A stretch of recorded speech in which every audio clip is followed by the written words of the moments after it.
Hi, Tom. I saw this little voice message thing on your website, and I thought I'd just give it a try. Don't know if you'll hear this, but just wanted to say thanks so much for doing the podcast. I've really enjoyed listening to it, and the How To Tuesday episodes are super helpful just for fishing tips and how to be on the road and work out.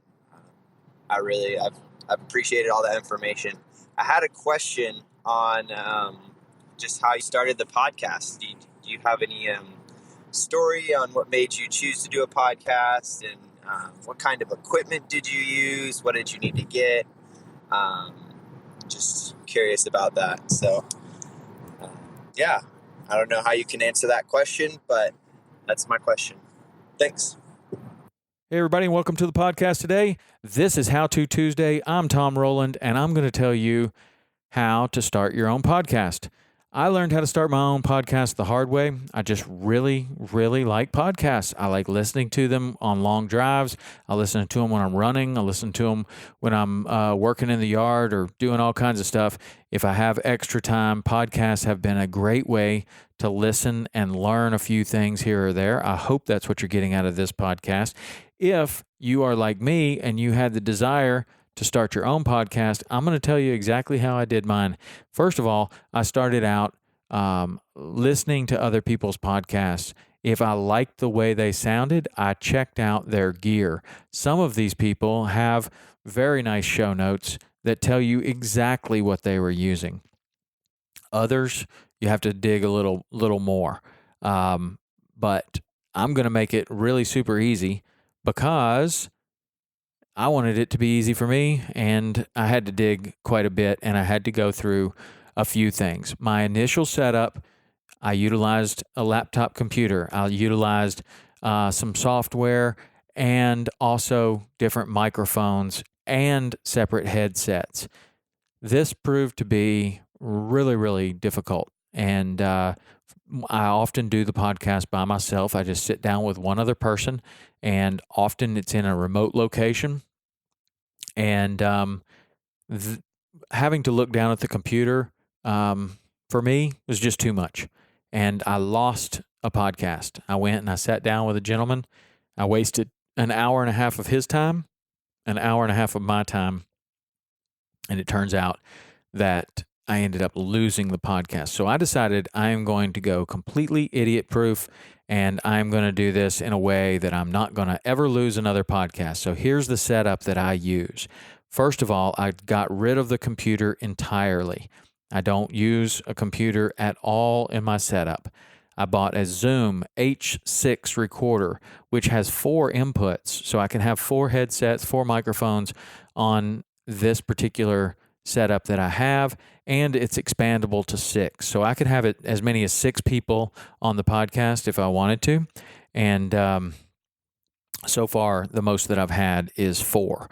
So the H6 recorder, if you wanted to save a little bit of money, you could probably find these used on eBay or many other places. And this is the latest model, the H6. There was an H4, and I'm sure that some of those are available used. So you don't have to get the H6, but one of these handy recorders, the Zoom is the one that I went with. There are other models out there, other manufacturers out there. This works just fine for me. Then I ditched the microphones.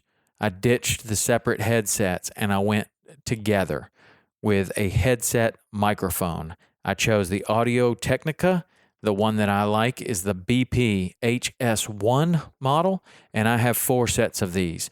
If you were doing a solo podcast, all you need is 1. If you're going to have just one guest, you need 2 of these, and that's it. I like the headset microphones because I can hear what the guest is saying. Easy for me to say. I can hear what the guest is saying, and I can also hear what I'm saying. No one has to fumble around with the mic, and you can move around as you would like. If you're using a standard studio microphone, I found that I needed to tell the guest constantly to stay close to the microphone. Otherwise, you're spending a lot of money for a microphone that's not getting use. So That's the headset I use, Audio-Technica BPHS1, and the Zoom H6 recorder. You're going to need a very inexpensive splitter, which I will put in the show notes, and you'll need some SD cards. You'll need to sign up for a hosting account. I choose Libsyn as my hosting account. That way you will upload your podcast to Libsyn, and then it is distributed for you to all of the different destinations. I'd suggest that you have a website. The website is a place where you can host your podcast. You can send people there, and you can also grow your mailing list there. And I'd also suggest social media accounts. Then you set aside the time and you start to try to come up with the best guests that you possibly can and start talking. That's it. That's all there is to it. It's really amazing. I have really enjoyed the podcast so much.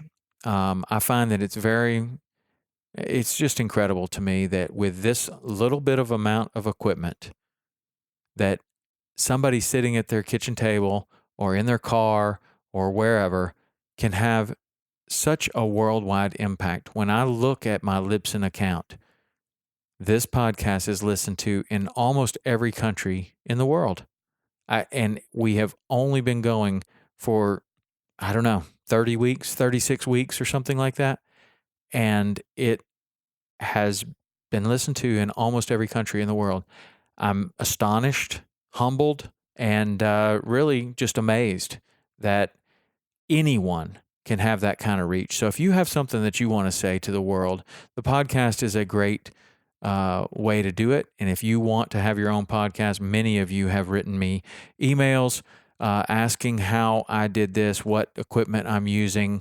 So here you go. I thought this would be a great How-To Tuesday. That's exactly it. I will have all of this information in the show notes. Not only that, but if you wanted to help the podcast, you could order it through the links, which are going to send you straight to Amazon, and you're going to buy it through Amazon, and Amazon's nice enough to offer an affiliate like us a small kickback, a small compensation for sending you people there. So if you want to help the podcast and you don't mind, buy it through there. That'd be a great help. I'd really appreciate it. But more importantly than that, if you have a desire to have a podcast, to put your message out there, to talk to the people that want to hear your point of view, do it, man. I think it's awesome. I'll listen to it. I'll be your first subscriber. Send me a text and or an email, podcast@saltwaterexperience.com. Let me know that you got this stuff and that you've started your podcast, and I'll be happy to listen to it. All right. So that's how you start your own podcast, or at least how I started mine. I'm sure there are lots of ways to start yours, probably better ways, but if you're looking to get out of the gate and have a very simple setup that you can use anywhere, this has worked well for me. All right, until next week, see ya.